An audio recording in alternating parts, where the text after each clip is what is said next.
હું માસીના ઘરે આવી ત્યારે માસાએ મને રાતે પોતાના રૂમમાં સુવડાવી. એક વખત હું માસી અને માસાની વચ્ચે સૂઈ રહી હતી ત્યારે માસાએ એકદમ મારા શરીર પર હાથ ફેરવવા લાગ્યા.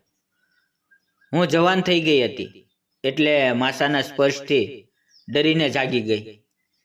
જ્યારે ઉઠીને મેં જોયું ત્યારે માસા મારા શરીર પર અજબ રીતે હાથ ફેરવી રહ્યા હતા. મને જાગેલી જોઈને તેણે મને કહ્યું, હલો મિત્રો, મારું નામ સુનીતા છે. થોડા દિવસ પહેલાં માસી મને પોતાના ઘરે લાવ્યા. માસીના ઘરે આવવાની વાત કંઈક અલગ જ હતી. સુશીલા માસી મારી મમ્મીની ફ્રેન્ડ હતી.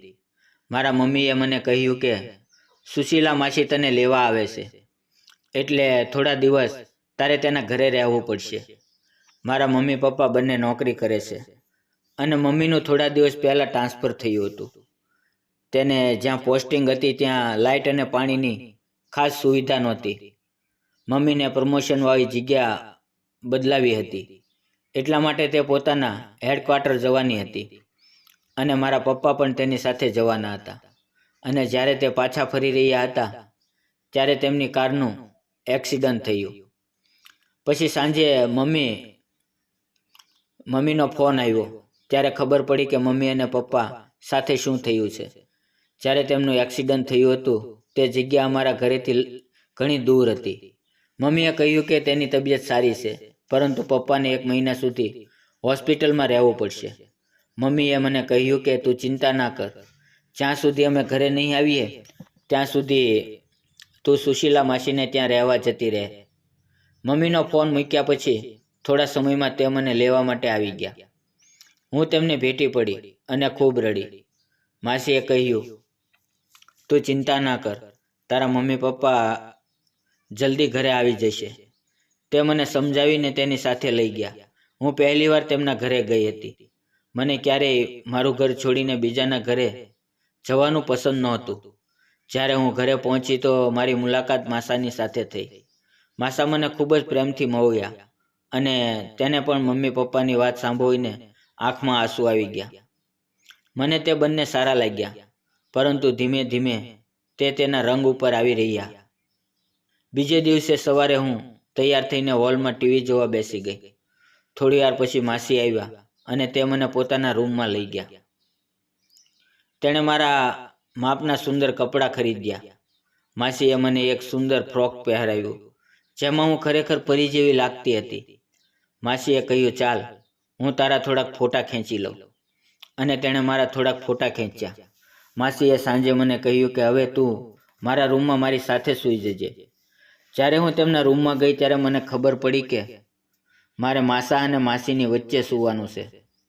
મને ખૂબ જ અજીબ લાગ્યું, પરંતુ હું માસીને ના ન પાડી શકી અને તે બંને વચ્ચે સૂવા માટે તૈયાર થઈ ગઈ. પછી લાઇટ બંધ થતાં જ થોડા સમયમાં મને મારા ઉપર કોઈનો હાથ હોવાનો અનુભવ થયો. મેં તેના હાથ પર મારો હાથ રાખ્યો તો તે પુરુષનો હાથ લાગ્યો. મારી બાજુમાં માસા સૂઈ રહ્યા હતા. પછી આગળ કંઈ રાત આમ જ પસાર થઈ ગઈ. બીજે દિવસે એવો બનાવ બન્યો ત્યારે માસી રસોડામાં રસોઈ બનાવી રહી હતી તો અચાનક તેના પગ પર ગરમ તેલ પડ્યું અને માસીનો પગ ખૂબ જ દાઝી ગયો અને માસી ત્યાં પડી ગયા. ડૉક્ટરે તપાસ કરીને કહ્યું કે પગમાં ફ્રેક્ચર થયું છે અને તેને થોડા સમય માટે આરામ કરવો પડશે. હવે ઘરના બધા કામ મારે કરવા પડતા હતા. સાંજે ભોજન બનાવતા પહેલાં માસીના કપડાં મેં ચેન્જ કર્યા અને માસીનું ખુલ્લું ગાઉન મેં પહેરી લીધું અને હું રસોડામાં રસોઈ બનાવવા માટે જતી રહી. થોડી વાર પછી માસા બહારથી આવ્યા અને મને પાછળથી પકડી લીધી. મેં તરત જ માસા તરફ મારું મોઢું ફેરવ્યું તો માસાએ મને છોડી દીધી અને સોરી કહ્યું. મેં કહ્યું, તમે જલ્દીથી ભૂલી ગયા કે માસી પોતાના રૂમમાં આરામ કરી રહી છે?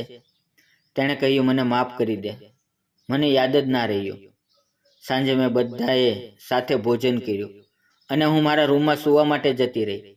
રાતના લગભગ 1 વાગ્યે મારી ઊંઘ તૂટી ગઈ અને હું પાણી પીવા માટે રસોડા તરફ જઈ રહી હતી તો માસીના રૂમમાંથી વાત કરવાનો અવાજ આવવા લાગ્યો. એટલે હું તેની તબિયત બરાબર છે કે નહીં તે જોવા માટે તેના રૂમની નજીક ગઈ તો મારા માસા અને માસી વાત કરી રહ્યા હતા. મેં તેની વાત ધ્યાન દઈને સાંભળી. માસા કહી રહ્યા હતા કે આપણી મહેનત હવે સફળ થશે. આ છોકરીના ફોટા સામેની પાર્ટીને પસંદ આવી ગયા છે અને આપણે તેને 3 કરોડમાં વેચી નાખવાની છે. હવે જ્યારે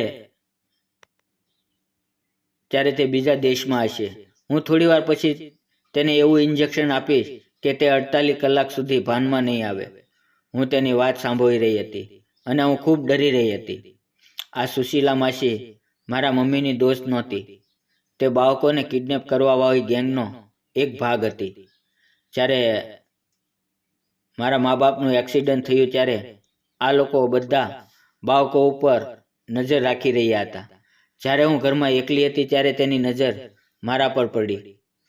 એક્સિડન્ટની ખબર પડતા જ તે સુશીલા માસી બનીને મને ઘરે લેવા આવી ગઈ અને તે ફોન પણ તેણે જ કર્યો હતો. હું ભ્રમમાં આવી ગઈ અને તેની વાતમાં ફસાઈ ગઈ. તેની બંનેની વાતો પૂરી થઈ પછી હું મારા રૂમમાં આવી ગઈ. માસા મારી બાજુમાં આવીને સૂઈ ગયા અને તે બડબડાટ કરતા હતા કે જો હું એક પુરુષ હોત તો હું આની સાથે ખૂબ જ મજા માણત. એટલે મને ખબર પડી ગઈ કે આ મારી સાથે કંઈ ખોટું નહીં કરી શકે. આથી હું તેની સાથે ગભરાયા વગર બાજુમાં સૂઈ રહી. જ્યારે માસા સૂઈ ગયા ત્યારે મેં તેનો ફોન લઈ લીધો અને બાથરૂમમાં જઈને મારા મમ્મી પપ્પાને ફોન કરી અને લોકેશન મોકલાવી આપ્યું અને પાછી મારી જગ્યાએ આવી અને સૂઈ ગઈ. 10 મિનિટ પછી ઘરના દરવાજે ઘંટી વાગી. દરવાજો ખોલ્યો તો સામે પોલીસ ઊભી હતી.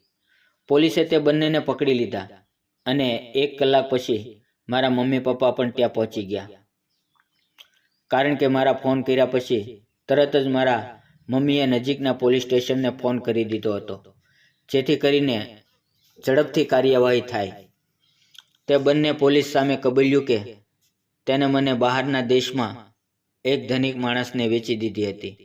તે મારી જેવો નાનો છોકરો હતો. આ વાર્તા ઉપરથી આપણને જાણવામાં આવે છે કે ક્યારેય પણ આપણે ન જાણતા હોઈએ તેવા ચહેરા ઉપર વિશ્વાસ કરીને તેની સાથે ન જવું. કોઈ આવું ઠગાવીને તમને ફસાવી શકે છે. જો તમે આ વાર્તા પસંદ આવી હોય તો વિડીયોને લાઈક કરો અને ચેનલને સબસ્ક્રાઈબ જરૂર કરો. ધન્યવાદ દોસ્તો. ફરી મળશું આવતીકાલે એક આવી જ સુંદર મજાની વાર્તાની અંદર. ત્યાં સુધી આવજો. વિડીયો પૂરો જોવા બદલ આપ સૌ મિત્રોનો દિલથી ખૂબ ખૂબ ધન્યવાદ.